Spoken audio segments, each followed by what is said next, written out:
according to all the weather reports, they say it's heating up today. Although to me it feels kind of the same from every other day so far. It's more about whether or not it's raining since people want it. And what's going on today? Well, apparently I was reading how the DJI Mini SE is basically out in various stores for purchase. This thing has been rumored for a while. Would it launch in North America? Well, I guess from the retail prices, it's about $299 US. That's not too bad for the original Mini. Basically, it doesn't shoot 4K and stuff, 2.7K. It has that Wi-Fi connection, but that's kind of a decent price, I guess you could say, as a starter drone, if that's actually what you want, just to try it out. Because in a lot of places like here in Canada, you can basically bypass a lot of the registrations and stuff like that too.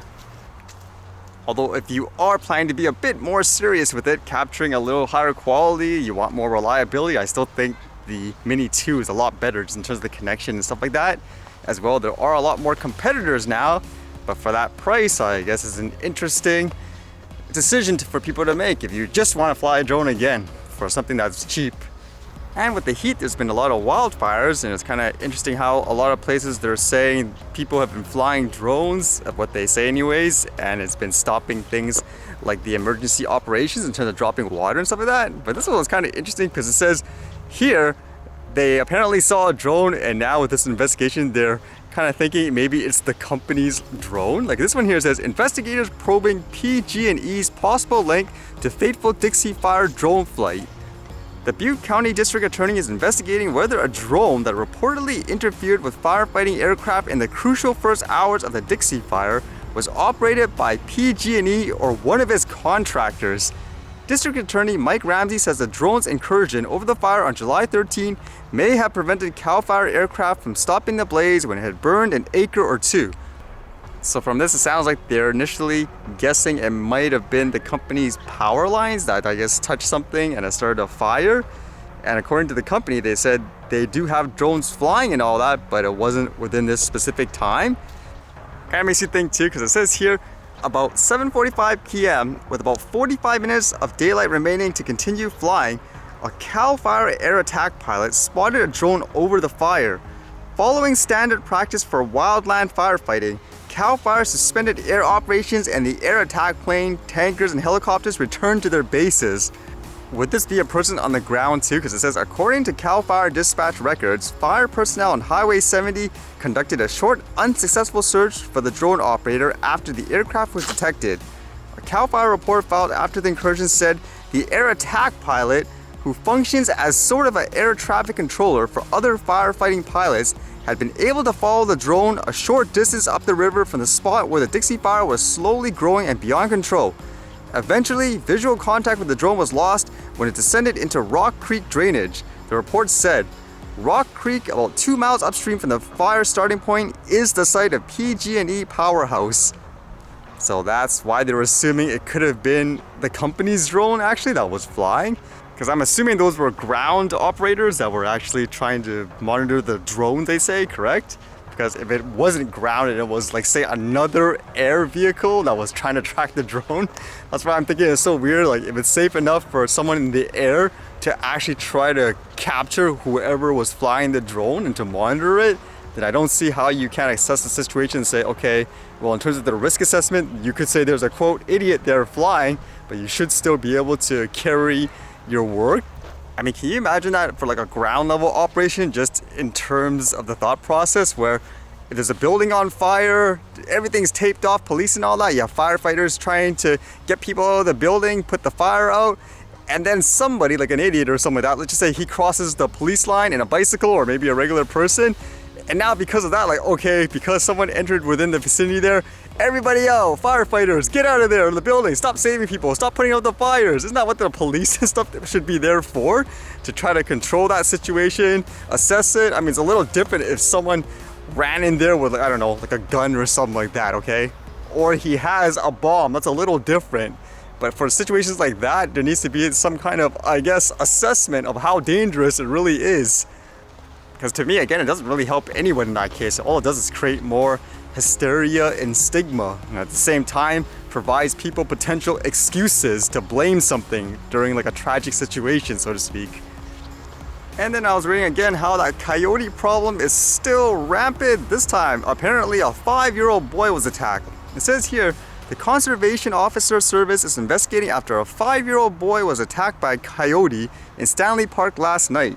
During a family walk at Prospect Point at approximately 9:30 p.m., the boy was running ahead when a coyote lunged and bit him on the leg. His parents chased the coyote away. The child suffered minor injuries and was treated and released from the hospital. Man, this situation's been going on for, what is this, maybe 40 people attacked now? What's taking so long, to actually, I guess, address it in a really super serious way?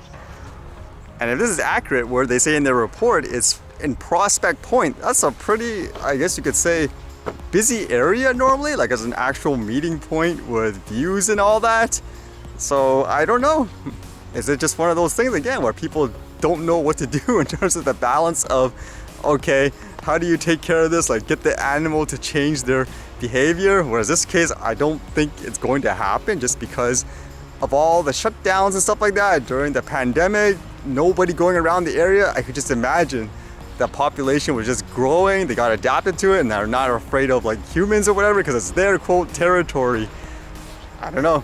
It's never happened before this much to my knowledge before all these shutdowns and stuff like that. It seems like a lot of the recent attacks have been happening at the nighttime too, which also generated some weird responses, I think personally, because a lot of people were saying these parents are stupid for going there during nighttime, like with their children and stuff like that, knowing that there's been all these coyote incidents. But I guess the argument from the other side, people are saying, well, it's a public spot. I mean, it should be dealt with. If there's a huge problem with a coyote and stuff like that, people shouldn't be afraid to go there. So what would you say in that case? Would you say, yeah, like that's true, like they should be taking care of the problem, or no, people should just be abandoning the area and stuff like that because, well, I guess it's the coyotes' turf now, according to a lot of people.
Alright, see you guys later.